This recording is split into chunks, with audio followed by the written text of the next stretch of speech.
నమస్తే, నేను అంకిత.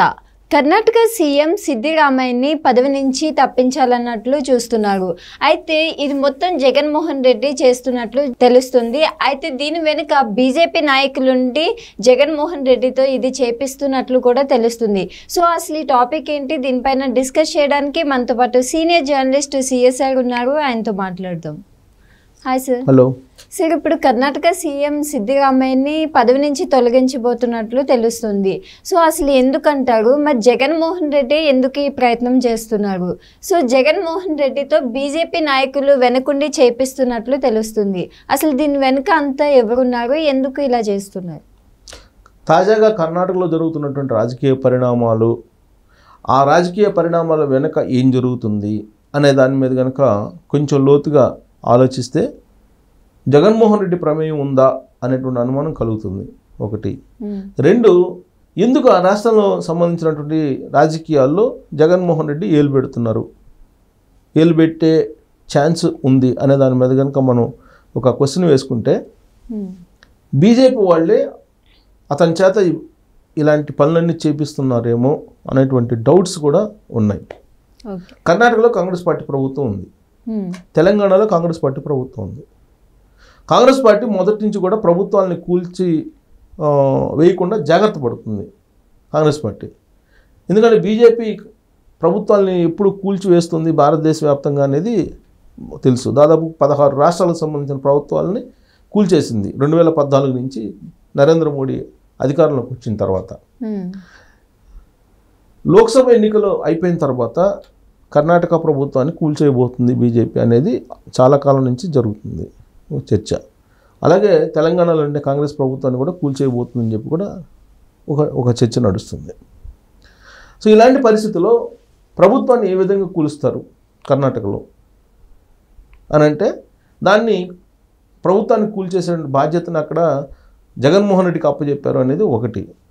తెలంగాణలో ప్రభుత్వాన్ని కూల్చేసే బాధ్యత కేసీఆర్కి అప్పచెప్పారు అనేది ఇంకోటి. ఈ రెండు వినిపిస్తున్నాయి. ఎందుకు ఆ విధంగా అప్పచెప్పారు? కర్ణాటకలో జగన్మోహన్ రెడ్డికి ఎందుకు అప్పచెప్పారంటే, కర్ణాటకలో కాంగ్రెస్ పార్టీలో చీలిక రావాలి, కూలిపోవాలంటే. చీలిక రావాలంటే అక్కడ 2 వర్గాలు ఉన్నాయి, ప్రధానమైన వర్గాలు. ఒకటి సిద్దిరామయ్య వర్గం, 2 డికే శివకుమార్ వర్గం. డికే శివకుమార్ అత్యంత సన్నిహితుడు జగన్మోహన్ రెడ్డికి. జగన్మోహన్ రెడ్డి, డికే శివకుమార్ ఇద్దరు బిజినెస్లు నడిపేవాళ్ళు, బెంగళూరు కేంద్రంగా చేసుకొని. ఎప్పటి నుంచో, ఇప్పుడు కాదు, ఎప్పటి నుంచో వాళ్ళిద్దరి మధ్య వ్యాపారపరమైనటువంటి సంబంధాలు చాలా బలంగా ఉన్నాయి. ఒకటి. 2, గాలి జనార్దన్ రెడ్డి ప్రస్తుతం బీజేపీలో ఉన్నాడు. ఆయన బాగా వ్యాపారాల్లో, ప్రత్యేకించి మైనింగ్లో, అది కూడా ఓబులాపురం మైనింగ్లో సంబంధించి ఆయన బాగా సంపాదించేశాడు. జగన్మోహన్ రెడ్డికి అత్యంత సన్నిహితుడు. జగన్మోహన్ రెడ్డి, ఈ గాలి జనార్దన్ రెడ్డి ఇద్దరు ఒకటి. ప్రస్తుతం ఆయన బీజేపీలో ఉన్నారు. వీళ్ళిద్దరూ రెగ్యులర్గా కలుస్తుంటారు ఎలహంగా ప్యాలెస్లో.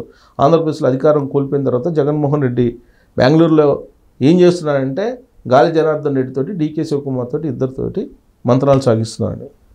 సో ఈ పరిచయాలు, బలమైనటువంటి పరిచయాలు, వీటిని బేస్ చేసుకొని ఈ పరిచయాలని అక్కడ ఉండే ప్రభుత్వాన్ని కూల్చేయాలి.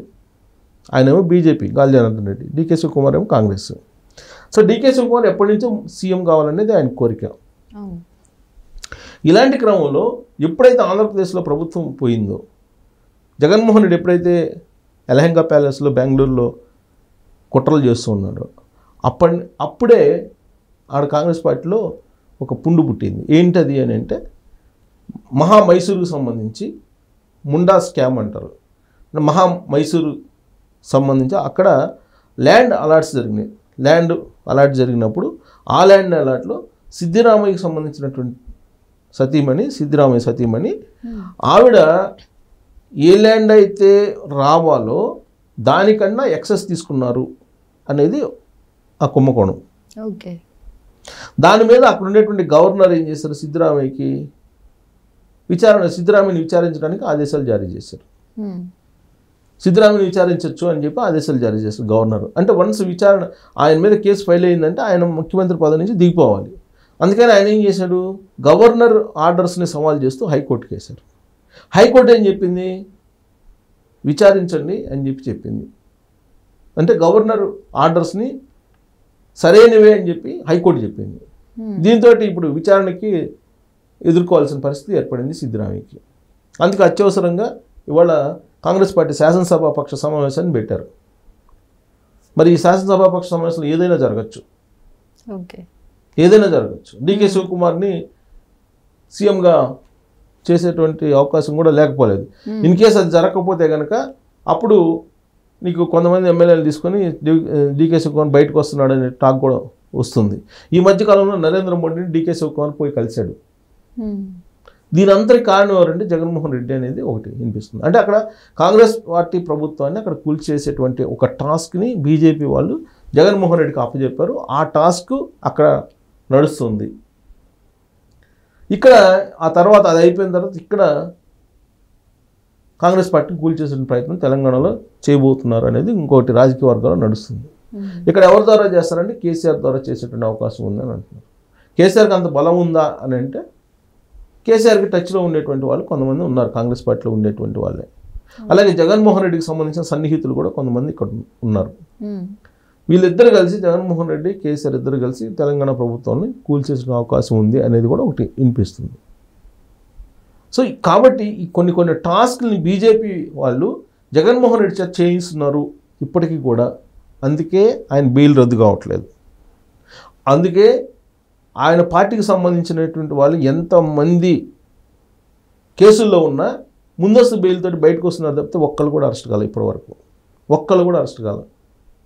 ఆంధ్రప్రదేశ్లో కేసులు అనేక కేసులు బుక్ అయినాయి. లాస్ట్కి హత్యాయత్నం కేసు శివిరెడ్డి భాస్కర్ రెడ్డి కుమారుడు రోహిత్ రెడ్డి హత్యాయత్నం కేసులో బుక్ అయితే అతను కూడా ముందస్తు బెయిల్ మీద వచ్చాడు, జైలుకి వెళ్లకుండా. ఏ ఒక్క లీడరు తెలుగుదేశం పార్టీ కేంద్ర కార్యాలయం మీద దాడి చేసినటువంటి వాళ్ళు అనేక మంది ఉన్నారు. వాళ్ళని పిలిచి విచారించారు, కానీ ఇంతవరకు ఒకళ్ళు కూడా రిమాండ్కి వెళ్ళారు. ఒకళ్ళు వెళ్ళారు. అది కూడా నందిగం సురేష్ అనే అతను జైలుకి వెళ్ళి రిమాండ్లో ఉన్నాడు.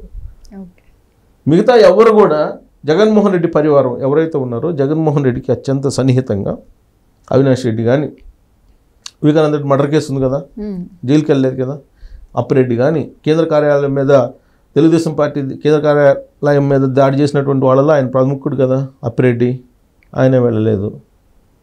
తర్వాత తలసల రఘురాం ఆయనే వెళ్ళలేదు. శివిరెడ్డి భాస్కర్ రెడ్డి కుమారుడు ఆయనే వెళ్ళలేదు. తర్వాత పెద్దిరెడ్డి రామచంద్రారెడ్డి ఆయనే వెళ్ళలేదు. సొంత సామాజిక వర్గం సొంత మనుషులు అనుకునే వాళ్ళ మీద ఇప్పుడు ఎన్ని కేసులు ఉన్నాయో అయినప్పటికీ కూడా వాళ్ళు ఎవరు జైలుకి వెళ్తున్నారు.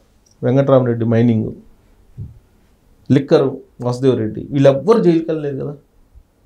కేవలం ఊరికే నామకాయ వాస్తే కేసులు పెట్టి విచారిస్తున్నారు తప్పితే వాళ్ళెవ్వరిని ఏమి టచ్ చేయడానికి కూడా అడుగునేటు ప్రభుత్వం ధైర్యం చేయట్లేదు. దానికి కారణం ఏంటంటే ఢిల్లీలో ఉండేటువంటి బీజేపీ పెద్దలు జగన్మోహన్ రెడ్డికి సహాయ సహకారాలు పూర్తిగా సంపూర్ణంగా అందజేస్తున్నాడు. దానికి కారణం ఏంటంటే ఇలాంటి టాస్క్లు ఉన్నాయి. ఏది కర్ణాటకలో కాంగ్రెస్ పార్టీ ప్రభుత్వాన్ని కూల్చేయాలి, తెలంగాణలో కాంగ్రెస్ పార్టీ ప్రభుత్వాన్ని కూల్చేయాలి. ఈ టాస్క్లు కనుక ఫుల్ఫిల్ చేస్తే మళ్ళీ జగన్మోహన్ రెడ్డికి తిరుగు లేకుండా కేంద్రం నుంచి సపోర్ట్ ఉంటుంది, కంటిన్యూ అవుతుంది. ఇప్పుడు ఆల్రెడీ ఆ టాస్క్లు ఫుల్ఫిల్ చేస్తున్నాడు కాబట్టి ఆ టాస్క్లు ఫుల్ఫిల్ చేస్తున్నటువంటి క్రమంలో జగన్మోహన్ రెడ్డికి బాగా సపోర్ట్ చేస్తున్నారు. లేదంటే తిరుమల తిరుపతి దేవస్థానానికి సంబంధించినటువంటి ఇష్యూలో, లడ్డు ఇష్యూలో నెయ్యిలో పంది కొవ్వు కలిపారని చెప్పి అనుమానిస్తూ రిపోర్ట్స్ వచ్చినప్పటికీ కూడా దాని మీద ఇవాల్టికి కూడా బీజేపీ ఆంధ్రప్రదేశ్ శాఖ సంబంధించిన లీడర్లు ఎవరు స్పందించాల. జీవీఎల్ కానీ, పురంధరేశ్వరి గారు కానీ, లేదా విష్ణువర్ధన్ రెడ్డి కానీ, లేదా మాజీ ఏపీ బీజేపీ అధ్యక్షుడు సోము వీర్రాజు కానీ, లేదా మాధవ్ కానీ, వీళ్ళందరూ చాలామంది లీడర్లు వీళ్ళెవ్వరూ స్పందించాల.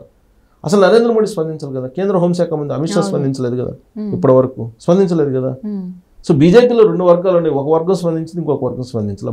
ప్రధానమైనటువంటి వర్గం స్పందించాలి. లేదా నరేంద్ర మోడీ అమిత్ షా వర్గం ఏది స్పందించలేదు.